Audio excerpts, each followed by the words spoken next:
जय श्री कृष्णा दोस्तों, कैसे हैं आप सब। आशा करते हैं कि आप सब स्वस्थ होंगे। आज हम आपको अमावस्या की व्रत कथा सुनाएंगे।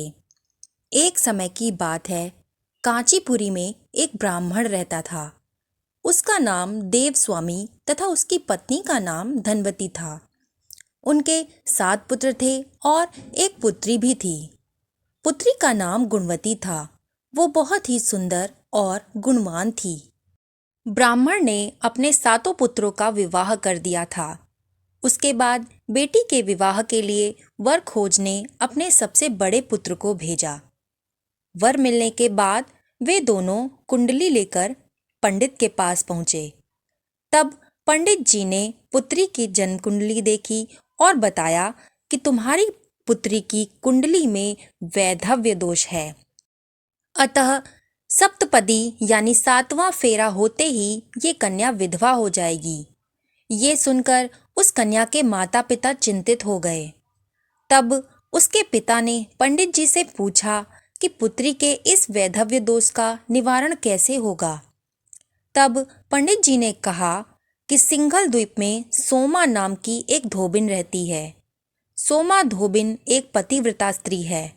वह भगवान विष्णु की परम भक्त है और हर अमावस्या को व्रत रखती है।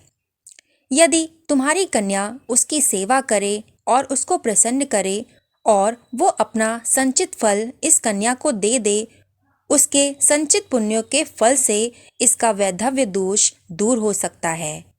जैसे तैसे उस स्त्री को प्रसन्न करो और गुणवती के विवाह से पूर्व उसे यहाँ बुला लो।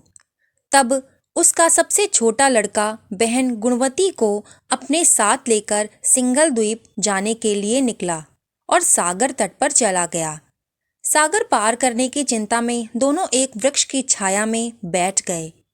उस पेड़ पर एक घोंसले में गिद्ध का परिवार रहता था। उस समय घोंसले में गिद्ध के बच्चे थे। गिद्ध के बच्चे उन दोनों भाई बहन को देख रहे थे।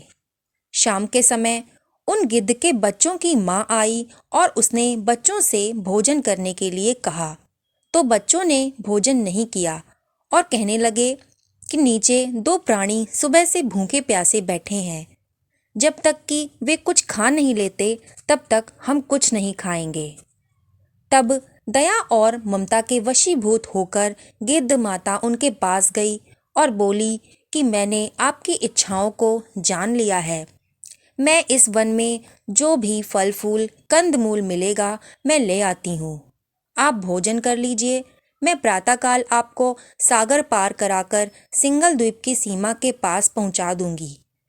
और वे दोनों भाई बहन गिद्ध माता की सहायता से सोमा के यहाँ जा पहुँचे। वहाँ जाकर उन्होंने उसी के घर के पास एक झोपड़ी बनाई और वहाँ रहने लगे। वे रोज सुबह जल्दी उठकर सोमा के घर की साफ सफाई आदि सारे कार्य कर आते थे। एक दिन सोमा ने अपनी बहुओं से पूछा कि हमारे घर का सारा काम इतनी जल्दी कौन कर देता है। तब बहुओं ने कहा कि हमारे सिवाय बाहर कौन काम करने आएगा। किंतु सोमा को इनकी बातों पर विश्वास नहीं हुआ। एक दिन उसने रहस्य जानना चाहा और वह सारी रात जागी और सब कुछ प्रत्यक्ष देखकर वो जान गई। तब सोमा ने उन भाई बहन से बात की और पूछा कि तुम हमारे घर की साफ सफाई और सारे काम क्यों कर रहे हो, इसका क्या कारण है। तब उसके भाई ने अपनी बहन गुणवती की सारी बात सोमा को बताई। सोमा ने गुणवती की सेवा भाव से प्रसन्न होकर उचित समय पर उनके घर पहुंचने का वचन देकर कन्या के वैधव्य दोष दूर करने का निवारण का आश्वासन दिया। मगर भाई ने उससे अपने साथ चलने का आग्रह किया। आग्रह करने पर सोमा उनके साथ चल दी। चलते समय सोमा ने अपने बहुओं से कहा कि मेरी अनुपस्थिति में यदि किसी का देहांत हो जाए तो उसके शरीर को नष्ट मत करना, मेरा इंतजार करना। फिर सोमा भाई बहन के साथ कांचीपुरी पहुंच गई। दूसरे दिन गुणवती के विवाह का कार्यक्रम तय हुआ। 7वां फेरा होते ही उसका पति मर गया। सोमा ने तुरंत अपने संचित पुण्यों का फल गुणवती को प्रदान कर दिया। तुरंत ही उसका पति जीवित हो उठा। सोमा उन्हें आशीर्वाद देकर अपने घर चली गई। उधर गुणवती को अपना पुण्य फल देने से सोमा के पुत्र जमाता तथा उसका पति मर गया। वह अमावस्या का दिन था।